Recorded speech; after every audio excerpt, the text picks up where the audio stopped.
Hi friends, welcome back to Sangam Saviruchi cooking ಚಾನಲ್ಗೆ. ಇವತ್ತಿನ ರೆಸಿಪಿಯಲ್ಲಿ fresh ತೆಂಗಿನಕಾಯಿ ತುರಿಯನ್ನು ಬಳಸ್ಕೊಂಡು ಲಡ್ಡು ಹೇಗೆ ಮಾಡೋದಂತ ತೋರಿಸಿಕೊಡ್ತೀನಿ. ವಿಡಿಯೋ ಸ್ಕಿಪ್ ಮಾಡದೆ ಕೊನೆವರೆಗೂ ನೋಡಿ. ಫ್ರೆಂಡ್ಸ್, ಇಲ್ಲಿ ಲಡ್ಡು ಮಾಡಲಿಕ್ಕೆ ಮೊದಲು ಕ್ಯಾರಮಲ್ ರೆಡಿ ಮಾಡ್ಕೊಳ್ಬೇಕು. 1/4 ಕಪ್ ನಾನಿಲ್ಲಿ ಸಕ್ಕರೆ ತಗೊಂಡಿದ್ದೀನಿ. ಈ ರೀತಿ ಸ್ಪ್ರೆಡ್ ಮಾಡ್ಕೊಳ್ಬೇಕು. ಈ ರೀತಿ ಸ್ಪ್ರೆಡ್ ಮಾಡಿದ್ದಾದಮೇಲೆ ಸೌಟಿಂದ ಏನು ಮಿಕ್ಸ್ ಮಾಡ್ಕೊಳ್ಬಾರ್ದು. ಈ ರೀತಿ ನೋಡಿ, ಇವಾಗ ಕರಗ್ತಾ ಇದೆ. ಇವಾಗ ಮಿಕ್ಸ್ ಮಾಡ್ಕೊಳ್ಬೇಕು. ಸಕ್ಕರೆ ಎಲ್ಲ ಕರಗಿ ಕ್ಯಾರಮಲ್ ರೆಡಿ ಆಗಬೇಕು, ಅಲ್ಲಿವರೆಗೂ ಮಿಕ್ಸ್ ಮಾಡ್ಕೊಳ್ಬೇಕು.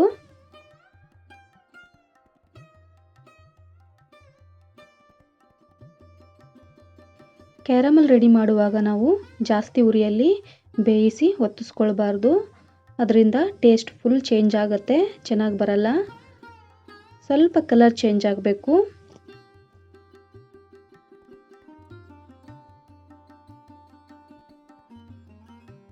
ನೋಡಿ, ಇವಾಗ ಇಷ್ಟಾದರೆ ಸಾಕು. ಇವಾಗ ಇದಕ್ಕೆ 1 ಸ್ಪೂನ್ ನಾನಿಲ್ಲಿ ತುಪ್ಪ ಹಾಕ್ಕೊಳ್ತಾ ಇದ್ದೀನಿ. ಹಾಕಿ ಚೆನ್ನಾಗಿ ಮಿಕ್ಸ್ ಮಾಡ್ಕೊಳ್ಬೇಕು. ಕಲರ್ ನೋಡಿ ಎಷ್ಟು ಚೆನ್ನಾಗಿ ಬಂದಿದೆ.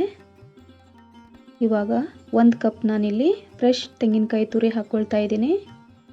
ಇದನ್ನು ಒಂದು 5 ನಿಮಿಷ ಚೆನ್ನಾಗಿ ಮಿಕ್ಸ್ ಮಾಡ್ಕೊಳ್ಬೇಕು.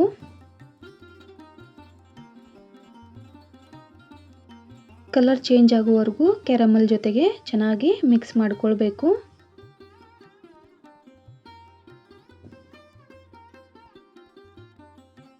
ಈ ಟೈಮಲ್ಲಿ ಹಾಲಿನ ಕೆನೆನಾದರೂ ಹಾಕ್ಕೊಳ್ಬೋದು, ಇಲ್ಲಾಂದರೆ ಹಾಲಿನ ಪೌಡರ್ ಆದರೂ ಹಾಕ್ಕೊಳ್ಬೋದು. ನಾನು 1 ಟೇಬಲ್ ಸ್ಪೂನ್ ನಾನಿಲ್ಲಿ ಹಾಲಿನ ಪೌಡರ್ ಹಾಕ್ಕೊಳ್ತಾ ಇದ್ದೀನಿ. ಚೆನ್ನಾಗಿ ಮಿಕ್ಸ್ ಮಾಡ್ಕೊಳ್ಬೇಕು, ಗಂಟಿಲ್ದಂಗೆ. ನೋಡಿ, ಮಿಕ್ಸ್ ಮಾಡ್ಕೊಂಡಿದ್ದು ಆಗಿದೆ.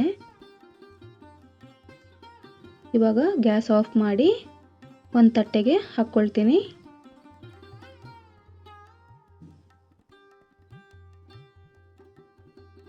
ಇವಾಗ ಹಾಕಿದ್ದು ಆದಮೇಲೆ ಸ್ವಲ್ಪ ತಣ್ಣಗಾಗಲಿಕ್ಕೆ ಬಿಡಬೇಕು. ಸ್ವಲ್ಪ ತಣ್ಣಗಾಗಲಿ. ನೋಡಿ, ತಣ್ಣಗಾಗಿದೆ. ಲಡ್ಡು ಮಾಡಿ ತೋರಿಸ್ತೀನಿ ಎಷ್ಟು ಚೆನ್ನಾಗಿ ಬೈಂಡಿಂಗ್ ಬರುತ್ತೆ. ಈ ಲಡ್ಡು ಮಾಡೋದು ತುಂಬ ಈಸಿ ಫ್ರೆಂಡ್ಸ್, ನೀವು ಕೂಡ ಟ್ರೈ ಮಾಡಿ. ನಾನು ಕಡಿಮೆ ಪ್ರಮಾಣದಲ್ಲಿ ಮಾಡಿ ತೋರಿಸಿದ್ದೀನಿ. ಲಡ್ಡು ಮಾಡಿದ್ದಾದಮೇಲೆ ಈ ರೀತಿ ಮೇಲೆಲ್ಲ ಒಣ ಕೊಬ್ಬರಿ ತುರಿ ಹಚ್ಕೊಳ್ತೀನಿ ಫ್ರೆಂಡ್ಸ್. ಕಾಣಲಿಕ್ಕೂ ಕೂಡ ಚೆನ್ನಾಗಿ ಕಾಣಿಸುತ್ತೆ. ನೋಡಿ, ಮತ್ತೊಂದು ಮಾಡಿ ತೋರಿಸ್ತೀನಿ.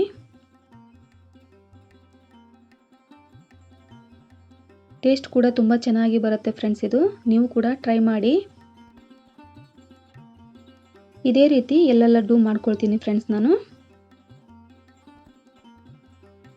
ಇಲ್ಲಿ ನಾನು 1 ತೆಂಗಿನಕಾಯಿ ತುರಿಯನ್ನು ಬಳಸಿದ್ದೀನಿ. 1 ತೆಂಗಿನಕಾಯಿಯಲ್ಲಿ 7 ಲಡ್ಡು ಆಗಿದೆ.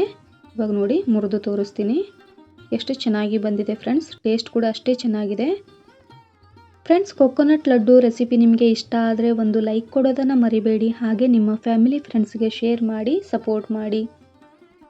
ನನ್ನ ಚಾನಲನ್ನು ಯಾರೆಲ್ಲ ಹೊಸದಾಗಿ ನೋಡ್ತಾ ಇದ್ದೀರಾ ಪ್ಲೀಸ್ ಸಬ್ಸ್ಕ್ರೈಬ್ ಮಾಡ್ಕೊಳ್ಳಿ. ಹಾಗೆ ಪಕ್ಕದಲ್ಲಿರೋ ಬೆಲ್ ಐಕಾನ್ ಪ್ರೆಸ್ ಮಾಡಿ ಆಲ್ ಅಂತ ಕ್ಲಿಕ್ ಮಾಡಿದ್ರೆ ನಾನು ಹಾಕುವಂಥ ಎಲ್ಲ ವಿಡಿಯೋ ನೋಟಿಫಿಕೇಷನ್ ನಿಮಗೆ ಮೊದಲು ಬರ್ತವೆ, ನೀವೇ ಮೊದಲು ನೋಡ್ಬೋದು.